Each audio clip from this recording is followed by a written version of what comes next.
ሰላም ውድና የተከበራችሁ የለኒቱ ተከታታዮች እንኳን ደህና መጣችሁ። እንግዲህ ኑሃሚን ድራማን ክፍል 81ን ይዤላችሁ ከች ብያለሁ ማለት ነው። እንግዲህ ኑሃሚን ማለት ነው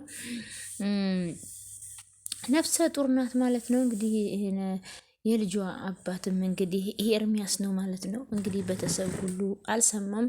ኑሃሚንና ናሁም ብቻ ናቸው የሰሙት ማለት ነው። ዳግምና እናት አባቷ የሰሙት ነገር የለም እንዳረገዘች። ከዛም ድንገት ኤርሚያስ ወደ ቤታቸው ይመጣና ኤርሚያስ ደግሞ ያው ተንኮለኛ ነው እንግዲህ ምን ብሏትም እንደሆነ ከዛ መቼ መጥፎ ነገር ተናግሯት ነውና ፌንት ወድቃ ማለት ነው። ከዛ ቤተሰቦቿ ናሁምና ወንድሟና የወንድሟ ሚስት ኑሃሚን ወደ ቤት ሲገቡ ወድቃ አገኟት። ከዛም አንስተው ወደ ሆስፒታል ሲወስዷት ከዛም ዳግምና አቶ ለይኩንም እናቷም ተጠራርተው መተዋን ማለት ነው። ከዛም እንግዲህ ምርመራ ተደርጎላት ማለት ነው። ከዛ ልጁን ደግሞ ማስወረድ ትፈልግ ነበረ። ኑሃሚንና ወንድሟ ናሁም ደግሞ እንዴት ልጅ ታስወርጃለሽ? የሰው ነፍስ ልገይ ነው ወይ ሲሏት፣ ከዛ በኋላ ትንሽ የቆየች እሷም ልጇን እየወደደችው መጣች ማለት ነው። ኤርሚያስ ደግሞ ከአንቺ ልጅ አለኝ እያለ ያው እንደ አምራን ማለት ነው ያው ብር ለመውሰድ ነው እሷ ጋር የሚፈልገው ማለት ነው። ጥቅም ነው የሚፈልገው። ያው እንግዲህ እሷ ደግሞ ሳታስበው ፍቅር ይዟት ነበረ ከኤርሚያስ ማለት ነው። ከዛ በኋላም ያው በስህተት ልጁ ተፈጥሯል ማለት ነው። ከዛም እንግዲህ ልጁን ራሴ አሳድጋለሁ ብቻዬን ነው የማሳድገው ብላ ቆርጣ ነበረ። ግን ይኸው ራሷን ስታ ወድቃ ሆስፒታል ገብታለች። ሆስፒታልም ገብታ እንግዲህ ልጁ መውረድ ያለበት ሲሏት፣ ከዛ የምን ልጅ ነው አሉ እናት አባት። እርጉዝ እኮ ነች አታውቁም እንዴ? ከዛ ናሁም እና ኑሃሚን እኛ እናውቅ ነበር ብለው ተናገሩ። ለማንኛውም እንዴት እኛ እናት አባትሽ አይደለንም እንዴ? እንዴት ነው የደበቅሽን? ብለው አቶ ለይኩንም ሲናገሩ እናትየዋም እንግዲህ ተይ በቃ ተይ በቃ ተባብለው ከዛ እንዴት አሁን እንደዚህ ትናገራለህ? አሁን እኮ ልጅቷ ታማለች፣ ልጃችንን ነው ማዳን ያለብን ብለው እናትየዋን ማረጋገጥ ጀመሩ ማለት ነው። ዶክተሩም እንግዲህ የካንሰር ታማሚ እንደሆነች ይናገራሉ። ከዛም እንግዲህ እንዴት አድርገን ነው ልጃችንን ማዳን የምንችለው ሲሉ፣ ከዛም እንግዲህ ወደ ውጭ ሄዳ መታከም አለባት ብለው ዶክተሩም ተናገሩ። ከዛ አባትየውም እንግዲህ ችግር የለውም በብር በኩል ምንም ችግር የለውም፣ እኛ ማሳከም እንችላለን፣ ዛሬውኑ ወደ ውጭ መላክ እንችላለን። ከዛም ዶክተሩ ደግሞ ብር ስላላችሁ እኮ ሁሉን ነገር ማድረግ አትችሉም፣ ስለዚህ ጸልዩ፣ እንደገና ደግሞ ያው ከቤተሰብ የሚያስፈልግ ነገር አለ ተብላለኝ ማለት ነው። ከዛም እኔ ከቤተሰብ እኛ እንሰጣለን ብለው እናትም አባትም እህት እንዲሁ ወንድሟም ተናገሩ ማለት ነው። ከዛም እንግዲህ ከቤተሰብ ላይ ይገኝ ይችላል ሲል ዶክተሩ፣ ከዛ ደግሞ ምንም ችግር የለም እኛ ሰው እናዘጋጃለን በብር እንገዛለን አሉ። እንግዲህ በብራቸው ነው የሚመኩት ሀብታሞች ማለት ነው። ከዛም ዶክተሩ ደግሞ ይሄንማ ወንጀል ነው ብለው ተከላከሉ ማለት ነው። እና እንግዲህ ኑሃሚን እንግዲህ ያው በጣም ጥሩ ምራት ሆናለች ማለት ነው። ያ እንግዲህ እህትየዋም እንግዲህ ታማለች ማለት ነው። ምንም አልሆንም እያለች ኑሃሚን እውነቷን ነው እኮ ሆስፒታል ምንም አልበላሽም የሚ ትንሽ ምግብ መብላት አለብሽ ሰውነትሽ ጠንከር እንዲል እያለቻት ነው ኑሃሚን ደግሞ። ከዛ ዳግም ደግሞ ምንም ችግር የለም ተዋት፣ እኔ እንድሰራላት ፈልጋ ነው እያለ ነው ዳግም ማለት ነው። እኔ ውስጥሽ የፈለገውን ነገር ከሀበሻ ዶሮ በጣም ጎበዝ ነኝ፣ ከፈረንጅ ደግሞ ላዛኛ በጣም ጎበዝ ነኝ፣ ምን ይሰራልሽ አላት ወንድሟ ማለት ነው። ከዛ እህትየዋ እንግዲህ ደግሞ ኖህ በጣም አሳከኝ አለችው። እውነቴን እኮ ነው ያች ኮፍያዋ የለችኝም እንጂ እኮ የእውነተኛ ሼክ ነኝ ሲል ከዛ ቤተሰቡ ሁሉ በሙሉ ሳቀ። እኔና ዳጊ ክችኑን በቁጥጥራችን ስር እናዋለን። ክችን እንግባና ላዛኛ ይችላል ካትን ላዛኛ እንስራታ ብሎ እንግዲህ ናሆምም መቀለድ ጀመረ። ከዛ አቶ ለይኩንም ዘኑ ዛሬ ችክንሽ እቃ ሊያልቅ ነው። እውነት ለመናገር ላዘኛ ስሙን እንጂ ጭራሽ እንዴት እንደሚሰራ አላውቅም ብሎ ጭራሽ ደግሞ ዳግም መቀለድ ጀመረ። ከዛ ኑሃሚንም እኔ እኮ ጠርጥሬ ያለው ጥሬውን አምጥቶ ሊያበላችሁ ፈልጎ ነው እንጂ እያለች ሲቀላለዱ እንግዲህ በጣም ደስ ይላሉ ማለት ነው። አየሽ አይደለ እንዴ በአንቺ ፈገግ ማለት ቤቱ እንዴት እንደደመቀ ብለው ወይዘሮ ዝናሽ መናገር ጀመሩ።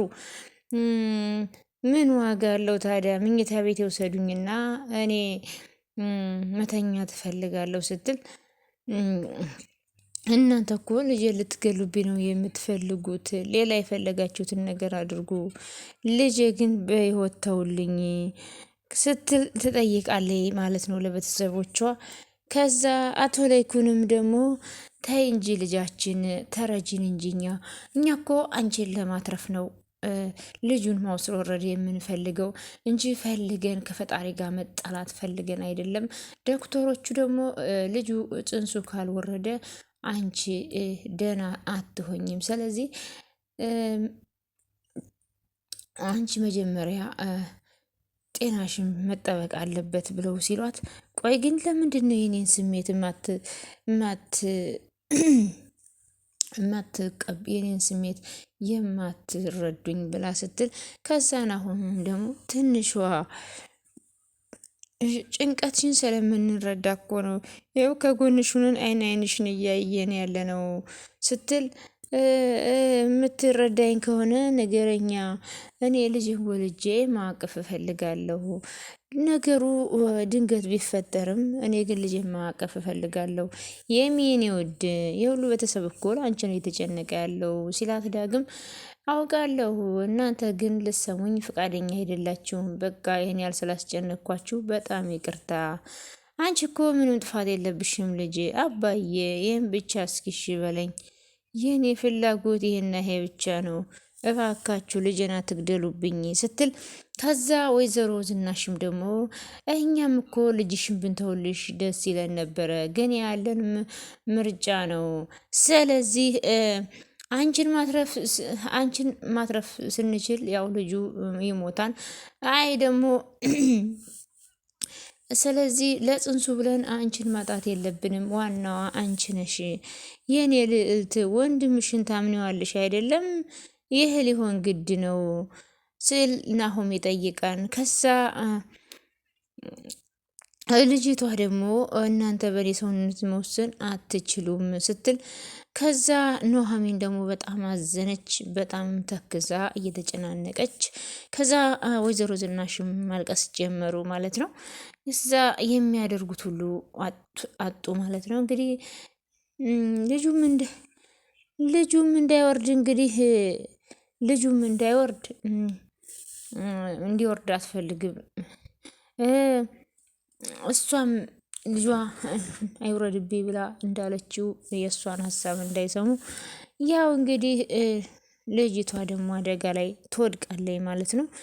ከዛም ቆይ ግን ምን እየሆናችሁ ነው?